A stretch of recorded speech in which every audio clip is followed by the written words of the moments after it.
So maybe you would pick up a session like that. Uh, the short answer to the question that whether we are creating hyper-nationalists or pseudo-secularists is, first is no. We are not creating hyper-nationalists in our country.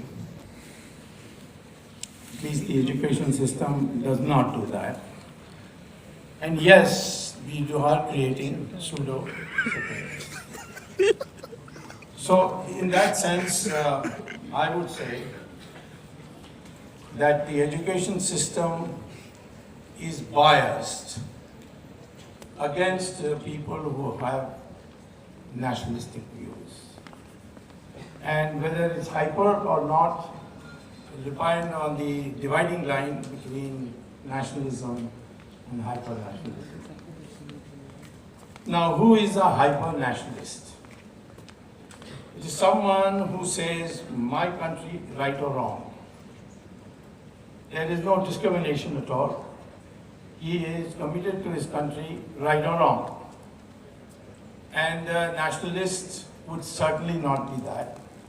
If he thinks the country is going in the wrong direction, or doing the wrong thing, he will speak up. Because he wants the country to be seen in the best light.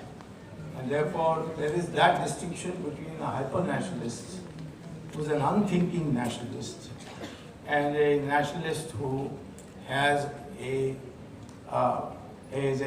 core of ideas that are good for the country. And then a hyper-nationalist will be intolerant of anyone who does not accept this fact that my country is right or wrong. So these are the two qualifications, and there are very few, it's a very thin fringe in this country, which I would call as hyper-nationalists.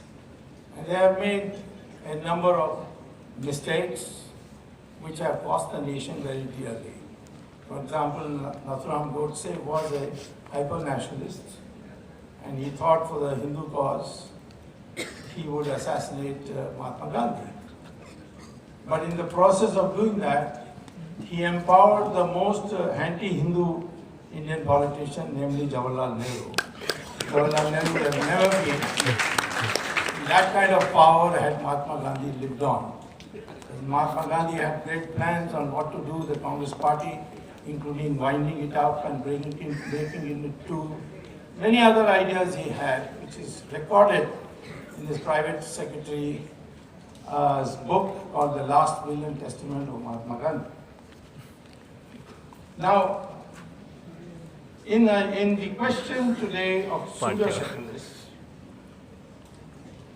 they believe, according to me, that being secular means against the majority community and permit the minority community to socially and morally be autonomous, including in foisting things like triple talaq, opposing unions, uniform civil code, and so on. So the contest today basically is not between hyper-nationalists